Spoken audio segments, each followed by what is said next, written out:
Okay, so we're going to start by having a look at averages from a table. So this table shows the mark for 30 students in a test, and it wants us to calculate the mean and write down the modal mark. Now, to calculate the mean, it's quite nice and simple. If we have a look at this table here, this first row says that there are two 14s, and if we add together two 14s, we get 28. So we can just times these together to find out what the total is. So that's 28. 10 15s times those together is 150. 2 16s is 32. 3 17s, we'll have to work out, I think that's 51. 3 times 17 is 51. And the last one there is 13 times 18, so 13 18s is 234. Now if we add all this up, it'll tell us the total amount of marks that everybody got. So 234 plus 51 plus 32 plus 150 plus 28 gives us a total amount of marks there of 495. So that's their total, and it says that there are 30 students up here. Although if we didn't know that, we could add together this frequency column and we get a total of 30. So to find the mean, we just need to do 495, the total amount of marks, and divide it by 30. And that gives us a final answer there of 16.5. And don't forget, your answer has to fall in between the range here, which is between 14 and 18. So 16.5 is within that, it makes sense, we're happy with that. Now part B says to find the modal mark. Now the modal mark just means the mode mark, okay, the one that's the most common. And if we have a look at our table here, the one that's the most common is this one down at 13, and that represents 18 as the modal mark. So the modal mark would be 18. Okay, because 13 people got that, and that's the highest there in that frequency table. So 18. Now this question is very similar. It shows the height of 30 students. This is calculating an estimate for the mean, and then again write down the modal class interval. So the reason it says to find an estimate for the mean is because we can't get an exact mean because we don't actually know, particularly looking at just this first row, what that person's height actually is. It's one person between 130 and 140. There could be anything, 132, 138, anything in between. So what we do is we pick the midpoint. So in between 130 and 140 is 135, and we're just going to use that as an estimate for the height of that person. And we'll do the same for all the others, 145, 155, 165, and 175. And we'll just treat this in exactly the same way as we did before. So one person at 135, 7 people at 140, and we're just going to times across for all of these again. So one lot of 135 is 135, 7 lots of 145 is 1015, again I'm just doing this on the calculator, 8 times 155 is 1240, 10 times 165 we can do 1650, and 4 times 175 gives us 700. And again, from here, it's just the same process. We add those all together. So 700 plus 1,650 plus 1,240 plus 1015 plus 135 gives us a total there of 4,740. And again, it said that there were 30 students there, which we can find from the bottom. So finishing the sum exactly the same as before, 4,740 divided by 30 will give us an estimate here for the mean, because again we have just guessed what their heights are as using those midpoints, which gives us 158. And again, that answer there has to fall in between this range here, which starts at 130 there and ends down here at 180. So it has to fall in between, so 158 centimetres. Now the next bit says write down the modal class interval. Now the word class just means group, so it's the modal group, which group is the most common, and that's here with these 10 people. So all I have to do is, and I've written over the top of it now, but all I have to do is write this group down here. So the modal interval, okay, is that exact thing there, and I just write it down word for word, 160 to, what was in the middle, h in this instance, to 170. And that would be my modal class interval just there. Okay, so reading from a stem and leaf, it says the speed of 27 cars. Work out the median and work out the range. So to work out the median, I want to know which one's in the middle. And we can take quite a nice approach for this. We can just cross numbers off either side until we get to that middle number. So if there's 27, I'm going to cross off 10 from each side at least, so I can start to get from the middle. So 1, 2, 3, 4, 5, 6, 7, 8, 9, 10. And then going from the back, 1, 2, 3, 4, 5, 6, 7, 8, 9, 10. Now I'm just going to do one from each side until I get one in the middle. So 1 and 1, 2 and 2, 3 and 3, and I'm left with this one here. Don't forget the key though, it says 3-8, or 3 line 8 means 38. So that's next to the 5, so it's 5 and 6, which is 56. So the median there would be 56. Working out the range, we want to look at which one's the smallest and which one's the biggest. Let's have a look. If I get rid of some of my lines here, the smallest number there is 38, the biggest is 70. So to work out the range, which I'll do up here, so the range will just be 70 the biggest, take away 38 the smallest, which is 32 as my range there. Again, there's median and range from a stem and leaf. Okay, so drawing a pie chart. We've got draw an accurate pie chart for this information. So the good thing about a pie chart is these numbers in the table are always going to fit into 360. Now, this is quite a small one here, because if I add these up, I've only got 10 people in this pie chart. It looks like the type of fruit that they prefer maybe. So we've got 10 people, so all I want to figure out is how many times this fits into 360. So whatever that number adds up to, I can do 360 divided by that number, and it tells me that each person here represents 36 degrees. So all I want to do is times the amount of people by 36 in each scenario, we'll times them all by 36, and that'll tell us the amount of the degrees I need to draw in my pie chart. So 2 times 36 is 72, 5 times 36 is 180, and 3 times 36 is 108. And again, it's quite a nice check here. If you add those up, they have to add up to 360. And if we add them up, let's have a look. 108 and 72 makes 180, plus the 180 is 360 degrees. So that's a nice little check there. You can tick that off, happy with that as 360. Now moving on to the next part, we actually have to draw the pie chart. So whatever kind of protractor you've got, you need to stick it over the top using this first line here as your starting line and measure out 72. Now if I guess where it's going to be about there. And all we need to do then is draw inside that piece of the pie what that represents. So that represented apple and it represented 72 degrees. Then drawing in your banana there, which is 180, which is going to be a straight line going the other way. Again, measuring from this line as your new starting point, and that is going to be banana. Ooh. Banana, and that is 180 degrees. And then your final one there, because I've only got 3, the final one's done for me, although stick your protractor on and just make sure that this distance here is in fact the 108 degrees that we want, just to make sure you've done it all correctly. And you'll get an orange in there with 108 degrees. Now just remember, when it comes to a pie chart, if you ask then to compare this against another group, let's imagine we have another pie chart. I'm going to draw a really rubbishy one over here. We have another pie chart, and let's say that this size is apple now. So we've got apple, banana, and orange, and it says something along the lines of more people like apple in this pie chart.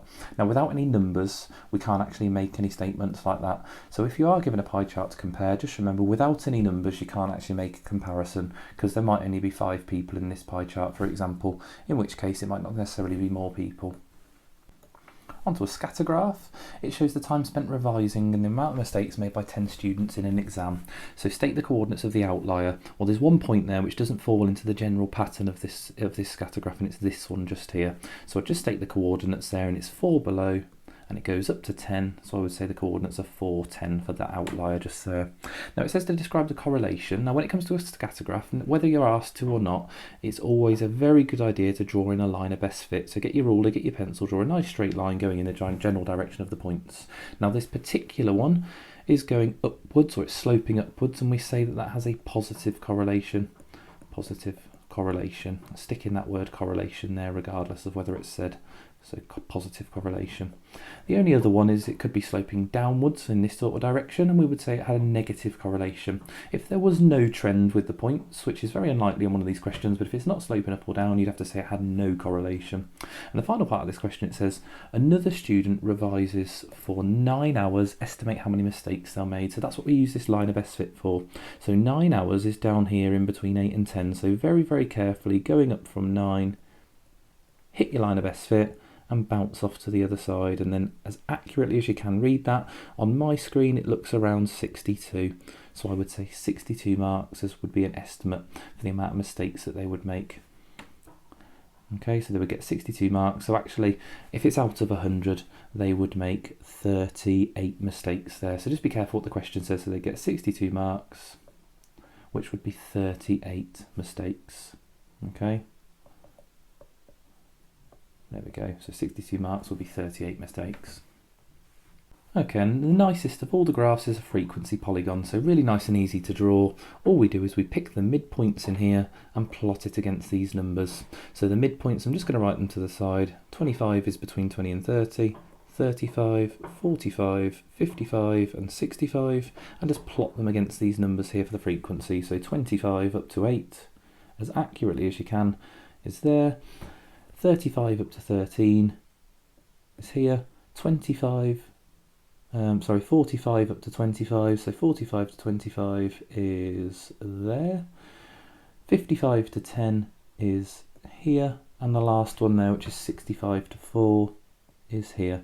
And then very carefully with a ruler and a pencil, from the first cross there to the last one, join them all up nice and carefully with a ruler and a pencil. Make sure it's not a curvy line, nice straight lines, and that's how you draw a frequency polygon. Okay, so we're going to have a look at some statistics. This is going to be quite a short one. We've only got a few questions to have a look at, and we're going to start with a box plot. So on here we've been given some information about some time in seconds that 15 people wait to be served at a garden centre, and it wants us to draw a box plot for this part A. So we've been given a list of numbers for those minutes, and you've just got to make sure that they're in order, because we need to find a few values. We need to find the lowest value, the highest value, the median, and the two quartiles, the lower and upper quartile. So we can quite easily see that they are in order, so we can get the lowest and the highest value from either side, and they're going to form the ends of our box plot. So just very carefully on your scale here, drawing the ends in here, and 44, just make sure the scale goes up in ones. It does. I'm going to do it as best as I can here, and that's our 44 there. Now we need to find the median. So with 15 people, we just want to find where that halfway point is. So all you've got to do is add 1 and halve it. So 15 plus 1 is 16, divide it by 2, and that's going to be our 8th person. So we just need to go along the box plot and find where the 8th person is. So 1, 2, 3, 4, 5, 6, 7, 8. So 25 is going to be our median. That's quite nice. It's halfway between 20 and 30. Draw an end nice and neat there to form our median. Now we just need to find where the quartiles are. So on that lower half, okay, the lower part or the lower quarter here, if I try and highlight that, we've got these numbers here, and there are 7 numbers there if you just count them up. So 1, 2, 3, 4, 5, 6, 7. So again, finding the halfway point, we can do 7 plus 1 and divide it by 2, which gives us 4. So we want to find where the 4th person is for that lower quartile. So 5, 9, 11, 14. There is our lower quarter there. So marking that on the 14th person, 1, 2, 3, 4. And then looking at the higher quarter there, 27, 27, 28, 30. Okay, so once you've marked all of those on there, you've got to join up your little box. There we go, making it look like the one that you can see below, and then join up these parts here, and there's your box plot drawn. Okay, moving on to the bit below. Now I haven't added the question in here, but quite often it says to compare the box plots. So it says here, the box plot below shows the distribution of times served at a different garden centre. And it would usually say to compare them. Now, there are 2 things that you want to compare when you're comparing a box plot. One of them is the median. So if we have a look, our median here is sitting on 25, and down it's sitting here on 21. Now I don't have to mention any numbers, but I would mention number 1. I would say that Rose, or I'll just call it Rose. Rose has a higher median wait time. Okay, so a higher median wait time. Okay, make sure that you mention some context. Obviously don't just say it has a higher median. What's the story actually about? It's about the wait time at a garden centre. So Rose has a higher median wait time. The next thing we have a look at is the distance between the quartiles. And again, I don't have to mention any numbers, but I just have to think, this is the distance between the quartiles. It's called the interquartile range. And on the one below, here is the distance. Now hopefully you can see there visually that on the Greens Garden Centre there is a higher interquartile range, meaning that the data is more spread out, and you want to mention that word spread out. So number 2, my comparison here, Greens has a higher, I'm going to abbreviate it to IQR, interquartile range, meaning the data is more spread out, or meaning the wait times are more spread out. There you go, more spread out, and mention that word there, spread. There you go, so more spread out, and that is drawing a box plot and also making a comparison between the 2. Let's move on to our next one. Okay, so the next question here, we're going to draw a cumulative frequency graph. Okay, so it says cumulative frequency up here, and then it says some information about the speed of 100 lorries, which it starts to tell us over here. Now, sometimes it might give you an extra table down here to draw them in. Just take note of the fact with cumulative frequency, we are doing a cumulative total as we go up these speeds here in our groups. So we start off with 2, which is shown to us in the table just here. And then it says in the next part of the table, right here, it says, look, 0 to 40. Now that is correct. It should say 0 to 40 because that's going right from 0 all the way up to 40. And that means the accumulation or the cumulative total of 2 and 9 there. And if you add up 2 and 9, we have 11. Then there's 23. So from 0 to 60. So add the 23 into that as well. We have 34. Add the 31 into that. We get 65. Add the 27 into that, add 7 is 72, add 20 is 92, and then add the 8 into there gives us our total of 100. Now if it doesn't give you a little table to the side, you just have to do it over to the side of your table here, so 11, 34, 65, 92 and 100, and just drawing it in there instead. But sometimes it might give you the table. From there, it's quite nice and simple. We just have to actually draw it.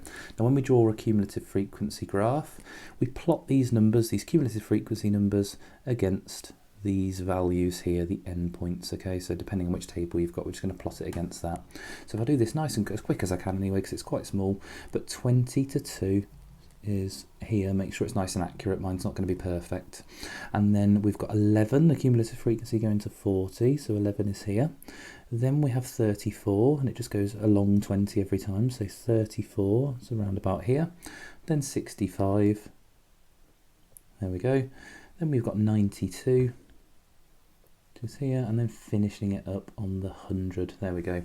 Now when it comes to a cumulative frequency graph, it is a nice smooth curve. Just have a look what your starting number is. Now your starting number, if I highlight it, is over here. It starts on 0, so we're going to start from 0, and we're going to do a nice smooth curve, making sure you go through all the points. And there we go, there's your cumulative frequency graph. Now there's a few things that you can read off a cumulative frequency graph. The actual question that we're going to have a look at down here is find an estimate for the number of lorries with a speed of more than 90. But there's lots of things you can find. We'll start with this one. So a speed of more than 90, if we have a look, well, a speed of 90 is here. So all I have to do is very carefully go up to my graph and show this on your question, and then you go across to the left. Now this is going to vary depending on different people's curves. I'm going to try and read it as best as I can. Mine looks like it's coming out at around 84. So the answer is not 84 because it says an estimate for the number of lorries with a speed of more than 90. Well, there's 100 lorries in total, 84 are up to 90 miles an hour, so it's the additional 16 on top of that, so it's 100 take away the 84 would be 16. But that's not just the only thing that you can find from a cumulative frequency graph, and if I swap to another colour, we could also find the median. So if I have a look, if there's 100 lorries, the median's going to be here, sitting on the 50th, and I could go along and I could find the median speed. Let's have a look, and then drop it down. It looks like that lands on 70 for me. So I could have a median of 70, that's something else I could have a look at. I could also have a look at the quartiles and the interquartile range again. We could find 25, I could go along from there. I could find 75, which is around about here. I could find those two values and then work out the distance between them for the interquartile range as well. So there's a lot of things that you could have a look at. Obviously you just need to make sure you draw it on the graph, and if you do the interquartile range, which is quite a good one, you go across, you find your value down here. Again, mine's not going to be perfect, it looks like about 82 or 84. Let's go for the best as I can on here, 84. If I go along for 25, that comes down, looks like at about 58 for me. So if I wanted to find the interquartile range, I could do that as well. I could do the interquartile range, and that would be 84 take away 58. There you go, and I'd work that out. What does that come out as? 26. There you go, so my interquartile range would be 26. My median down there was 70, but obviously this question was asking for the estimate there. But lots of things that you can find from a cumulative frequency graph. Next up's a histogram. This is going to be probably the fiddliest one to actually draw on here. So there's a formula that you need for histograms, because obviously on the side of this we have frequency density. So the formula for frequency density is frequency divided by class width. Okay, we'll have a little talk about that. Frequency divided by class width. Now essentially all we're really going to do here is find out what the height of each little rectangle is going to be for our histogram. Now we've already got the widths determined for us, they're in the graph here, so that one there, 60 to 65, has a width of 5. Now that frequency there is going to be the area of each bar. Now if you think about that, if we just think logically about a rectangle, if I've got a rectangle, its area is 15, the width of it is 5, what's the height going to be? The height's going to have to be 3 in order to make sure we get an area of 15 there. So essentially all we're going to do is the same thing. We're just going to do the frequency, which is the area, like in my formula here, 15, and divide it by the width, which is 5. 15 divided by 5 gives us 3. So I'm just going to do a little separate column here for frequency density, and I'm going to work out all the frequency densities. So you might just want to write down these widths over here. So this one's 5, this one's 5, this one's 10, and then this one's 20, so we do have different widths here. So 15 divided by 5 gives us a 3, which we already know the height of that rectangle is going to have to be 3. The next one is 25 divided by 5, which is a height of 5. The next one is 36 divided by the 10, so a height of 3.6. And the other one's 24 divided by 20. 24 divided by 20 is 12 over 10, it's 1.2. Again, if you've got a calculator, that's okay. Don't forget though, some of these harder ones, you could also always write that, couldn't you? You could write 24 over 20, which is 12 over 10. And that's a little bit easier then to turn into 1.2. Okay, so 1.2 for that one. You've then just got to be very, very careful. We've just got to plot this on the left. So we're going to have frequency density. So make sure you label that if it's not given to you.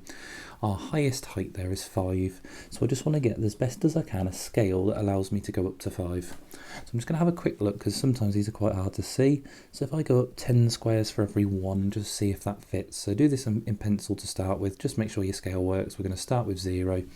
And if I go up 5, 6, 7, 8, 9, 10 here, let's say that's 1.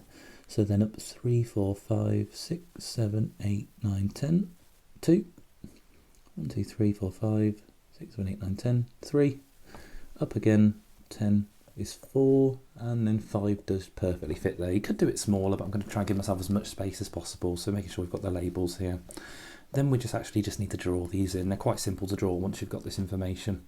So if we draw this in, look, just making sure you get the widths right. That first speed there is 60 to 65. So my width is going to be 5, so it's only going to be this wide here. Let's have a look. Is that enough? 1, 2, 3, 4. Another square along 5, and that's going to go up to 3. Ooh, not very well drawn there. Obviously using a ruler and a pencil, so there's your first bar. The next one has a height of 5, and again, and he has a width of 5. It goes from 65 to 70. So continuing that line up, we can go up to 5. I'll do this as best as I can. There we go, there's the next one. The next one has a height of 3.6, so being super accurate here, and a width of 10. It goes along to 80. So if I find 3.6 as best as I can, 1, 2, 3, 4, 5, 6. There we go, and then drawing that bar in, and then the final bar there has a width of 20 all the way up to 100 and a height of 1.2. So 1 is there, 0.2 just about as best as I can, and there is your histogram. Okay, so we can also look at some stuff from this as well. So the question here, which I'm going to have a look at, this part B, says work out an estimate for the number of cars with a speed more than 85. Now you can actually do this from the table, or you could do it from your graph. Now 85 is, if we have a look on the graph, 1, 2, 3, 4, 5, it's halfway between 80 and 90 there. Now this bar here, we've already determined is 24 people, or 24 lorries. Now if you think about this, 5 along, actually that could split up into 4 equal chunks that big. Okay, it's a quarter of the way along, and a quarter of 24, 24 divided by 4, is 6. So in each of these little chunks we could estimate that there's 6 in each. Obviously we don't know because it is group data, but we could estimate that there's 6 in each. So if we work out an estimate for a number of cars with a speed of more than 85, well it'd be these little 3 chunks of 6 here, and 6 plus 6 plus 6 would give us 18. And that'd be a good little estimate for us there. We could also do it from the numbers though up in the table, because if it's a quarter of the way along, we know it's 3/4 of this little group, and we could have just done 3/4 of 24. 3/4 of 24 is 18, divided by 4 is 6, times it by 3 is 18. So you can do little readings from your histogram like that as well. Let's have a look at our next one. Okay, so the last one here, we're going to have a look at a reverse mean question. Now I know it's a reverse mean when it starts to talk about actual means. It says that the mean for certain people is, and then starts to give us some information. So it says there are 20 men, 20 women and 10 children, and they take part in a quiz. And then it gives us the mean score for the men, the mean for the children, and the mean for the whole group. And it wants us to work out the mean score for the women. So that's what we want to work out eventually. So all we got to do is think in reverse for this. So when you're working out the mean, you get the total and you divide by how many people there are. So if we think about the men, you don't have to write it like this, but just so you have an understanding of this, you would get the total, which we don't know. You divide it by the 20 men, and it says it gives us an answer of 6, the mean for the men. So if we reverse this round, times both sides by 20, so times by 20 gives us a score of 120 for the men. So that's the total score for the men. We could then do exactly the same for the children. I don't have to write out this little bit of algebra every time, but if I just think, okay, well the children then, I just know I need to times the amount of children by the mean. The mean is 4 and there are 10 children. So 10 times 4 gives us a total score of 40 for the children. There we go. Now we don't actually know what the mean is for the women, that's what we're trying to work out, but what we are given is this last bit of information here which says the mean for all of them is 5. Now in total, if we have a look at the question, it says there are 20 men, 20 women and 10 children. So that's 50 people with a mean of 5. So that we could do 50 people times the mean, which is 5, which gives us a total score of 250. So that's our total there. So now we know the total score, we know the score for the men, we know the score for the children, so we can actually work out what score the women got. So if we do this to the side, we know we have to do 250, take away the 120 that the men got, and take away the 40 that the children got. And if we work that out, 250 take away 120 is 130, take away the 40 leaves us with a total score of 90 for the women. So the women scored a total of 90, and it says that there are 20 women. So to work out the mean for them, we've got 90 is their total score, divided by 20. And again, depends whether you have a calculator or not here, but even if you don't have a calculator, we can do this one. We can cancel off the 0 top and bottom, and it's 9 over 2, or 9 divided by 2, which is 4.5. There we go. So the women have a mean of 4.5, and that'll be our final answer there to finish that off. There we go, and that's our little bit of statistics done.